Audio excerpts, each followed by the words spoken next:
Saya Kartika, beginilah kisah Allah di dalam kehidupan masa lalu saya. Saya lahir dari keluarga Kristen, jadi mama saya sudah membawa saya ke sekolah minggu sejak masih kecil. Jadi di sekolah minggu saya diajarkan kisah-kisah tentang tokoh-tokoh Alkitab, lagu puji-pujian, diajarkan memberikan persembahan. Kemudian seiring dengan berjalannya waktu, saya dibaptis. Kemudian ketika saya masuk ke komisi remaja, saya mulai melayani, baik itu di bidang persembahan, penyambut, kepanitiaan, dan lain sebagainya. Saya juga rajin ya ikut acara retret ataupun acara gereja lainnya. Jadi saya merasa diri saya orang yang cukup baik. Namun saya tidak menyadari bahwa bukan hanya itu yang Tuhan inginkan dalam kehidupan saya. Tuhan begitu baik ya, kemudian ketika saya memasuki masa kuliah di luar negeri, saya menemukan satu gereja kampus. Dari gereja kampus ini saya memperhatikan dan mempelajari banyak hal ya. Pertama, dari cara mereka memperkatakan firman Tuhan. Jadi ketika kebaktian itu, sebelum kebaktian penyambut akan membagikan warta ya. Nah di warta itu akan ada bagian dan pointer-pointer pertanyaan-pertanyaan dan bagian yang kosong di mana kita bisa mencatat khotbah dan menjawab pertanyaan-pertanyaan itu sesuai dengan khotbah yang sedang disampaikan.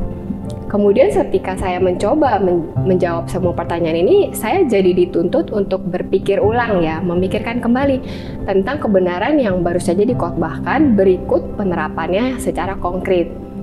Hal lain lagi yaitu saya melihat bahwa di gereja ini kelompok persahabatan terjalin erat. Karena memang kita semua merantau ya di luar negeri, nggak ada keluarga, sehingga teman-teman gereja menjadi keluarga kedua, second home buat kita ya. Jadi kita ke gereja bareng, makan bareng, ke kampus bareng, kemudian pelayanan juga bareng, ikut pendalaman Alkitab pun bareng ya. Dan nggak ada yang susah diajak pelayanan, karena semuanya kita lakukan bersama-sama. Kita bahkan didorong ya, jemaat didorong untuk memilih satu buku yang topiknya menarik buat orang tersebut. Kemudian setelah selesai membacanya, dia didorong untuk membagikan berkat yang dia dapat kepada teman-teman lainnya setiap minggunya secara bergantian. Hal lain lagi yaitu pada saat ramah tamah ya, ramah tamah setelah kebaktian. Saya memperhatikan ada beberapa teman-teman yang berkumpul di meja masing-masing ya, ada 2 orang, ada yang 3 orang, ada yang berempat, dan mereka berdoa gitu ya. Terus terang saya terbiasa berdoa itu hanya sebelum makan, sebelum tidur, sesudah bangun tidur, atau sebelum pelayanan seperti itu ya, sebelum rapat atau ibadah. Kemudian saya tanya sama teman saya dan teman saya bilang, oh mereka hanya sedang catch up, menanyakan gimana kabar kalian masing-masing selama seminggu lalu. Kemudian ada nggak yang bisa kita doakan? Dan kemudian langsung didoakan di on the spot ya, bukan kemudian dibawa pulang untuk didoakan di rumah, melainkan langsung on the spot. Dan saya kagum juga ya, mereka tidak merasa risih, mereka berdoa sementara teman-teman yang lain sedang mengobrol santai begitu ya. Rasanya seperti doa itu adalah satu hal yang sangat alamiah sekali yang memang selayaknya dilakukan gitu ya sehari-hari bersama dengan saudara-saudara seiman. Jadi bukan saat ketika lagi sakit atau lagi ada pergumulan begitu ya. Nah, dari situ, dari khotbah-khotbah yang tiap minggu saya dengarkan, dari bimbingan para jemaat senior, juga dari buku-buku yang direkomendasikan untuk dibaca, saya pelan-pelan Tuhan membukakan gitu kepada saya, definisi baik itu menurut saya dan menurut Tuhan tuh berbeda sekali ya. Jadi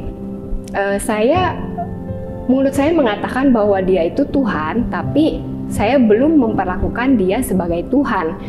Jadi firman-Nya, apa yang dia katakan itu juga saya tidak membaca Alkitab seperti seharusnya saya membaca surat yang diberikan oleh Tuhan saya kepada saya. Nah jadi setelah saya membaca firman Tuhan seperti itu, saya mulai dibukakan kembali ya tujuan Tuhan berkorban tujuan Tuhan Yesus berkorban di atas kayu salib itu bukan cuma supaya saya kalau mati masuk surga, melainkan supaya ketika saya hidup pun saya bisa hidup untuk memuliakan nama Tuhan. Nah, jadi fokusnya itu beda. Bukan saya dan keselamatan saya, melainkan Tuhan dan kemuliaannya. Jadi perspektif saya diperbaiki bahwa saya itu sebenarnya hamba ya. Awalnya saya hamba dosa, kemudian upah dosa adalah maut, dan setelah saya mengalami keselamatan yang daripada Tuhan, saya mendapatkan keselamatan yang daripada Tuhan, saya berubah menjadi hamba, masih hamba, tapi hamba Tuhan yang seharusnya mengikuti perintah Tuhan, ya kan? Nah, namanya hamba Tuhan ya, harusnya saya nggak boleh pilih-pilih ya perintah Tuhan. Misalnya saya mau nurut yang ini aja, atau saya mau membantah yang ini susah, yang ini gampang.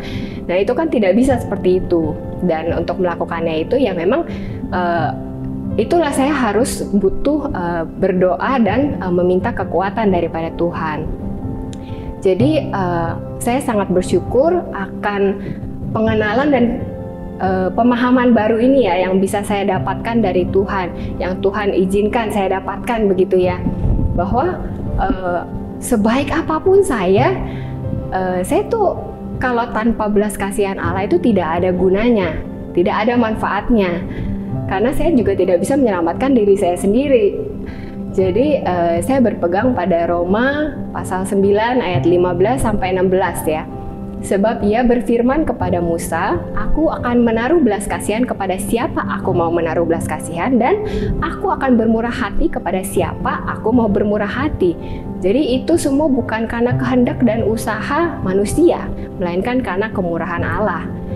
Ya, tentu dalam perjalanan saya sebagai orang Kristen, saya sering ya berpikir gitu bahwa aduh susah sekali gitu ya perjalanan orang Kristen ini menaati firman Tuhan. Tetapi saya ditopang oleh ayat yang mengatakan bahwa Tuhanlah yang akan mengubah saya dan Tuhanlah yang akan menguatkan saya. Jadi saya tidak perlu mengandalkan diri saya sendiri, melainkan saya boleh berserah kepada Tuhan. Jadi dari Roma pasal 8 ayat 29 sampai 30, sebab semua orang yang dipilihnya dari semula, mereka juga ditentukannya dari semula untuk menjadi serupa dengan gambaran anaknya, supaya ia, anaknya itu, menjadi yang sulung di antara banyak saudara. Dan mereka yang ditentukannya dari semula, mereka itu juga dipanggilnya. Dan mereka yang dipanggilnya, mereka itu juga dibenarkannya. Dan mereka yang dibenarkannya, mereka itu juga dimuliakannya. History, inilah kisah Allah dalam kehidupan saya. Bagaimana dengan kisah Allah dalam kehidupan saudara?